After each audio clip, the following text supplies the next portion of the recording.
Hey guys, Ty Lasater here, and I'm actually super frustrated right now, but unfortunately in business, what just happened happens all the time. So I had, real quick, I had a 10 o'clock meeting scheduled for this morning with somebody.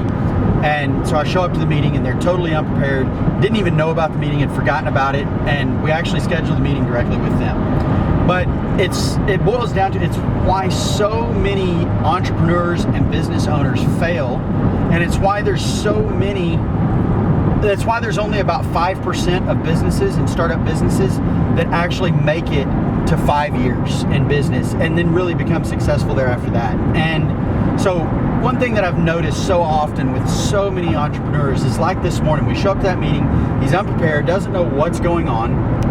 And then we start getting into it and talking, and we got completely on a different subject. We weren't even going to talk, it wasn't even about real estate. It was not what the meeting was for. It was about something different. But come to find out, the guy is actually in real estate, and it's kind of how he had made some of his money. But from talking to him, you could tell that he was just getting by one deal at a time. And yeah, he was doing some pretty big deals and making decent money, but he wasn't thinking ahead. And so as we were talking, he mentioned that he's in the middle or nearing the end of construction. Sorry about that, guys, but he's nearing the end of construction on his project, a little commercial strip center, and hadn't given two thoughts to what he's going to do next. Had no idea what his numbers were. He was throwing roundabout numbers out and no idea what was going on. Tracking his business, tracking his success, having his end goal in sight, and even planning for his next venture.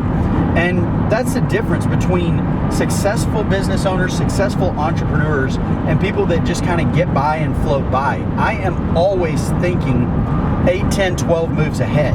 Like, okay, here's what we're doing today, and I have an awareness of what we're doing today, and I can track my numbers of what we did yesterday and compare what we're doing today to what we did yesterday and make sure that we're on the right track. And if we have to adjust, we can. But I'm 8 to 10, 12 moves ahead. I know I'm already planning for 3 months down the road, 6 months down the road, and I've got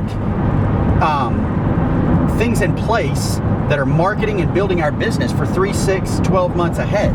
And now, I mean, I plan for a year out sometimes, but we all know it's like, you hear people that have, 3 and 5 year goals. Like, that's not really justifiable, and it's not really practical, because things change so much in that period of time. But you still have to think 8, 10, 12 moves ahead so that your business can continue to grow. Otherwise, you're going to get stagnant. And we have kind of a saying and a slogan in our office: innovate, elevate, and dominate. And if you're going to do those 3 things, if you're going to innovate your business and grow your business and elevate your business to a next level, and then ultimately dominate whatever it is that you're doing, you have to think ahead. Otherwise, if you're just thinking about today and how I'm going to get by today, you're going to stay stagnant. And so, guys, if you want to be a successful business owner, I urge you to start practicing business, thinking ahead what it is that you do and what it is that you want to be successful at. And like for me in real estate, I am constantly thinking about how many deals I need next month to stay on track, how much capital I need in order to fund those deals for a month, 2, and 3 months ahead. We're working on capital for projects that are going to be 3 and 6 months ahead. And otherwise, if you're thinking about today only, you're going to get to the point you're going to realize, oh, I'm behind on my goals, and you're going to escalate your marketing, you're going to get more deals coming in, and then you're not going to have capital for them, and then you refocus on capital, and then you realize you raised the capital, and now you don't have deals coming in the pipeline for next month.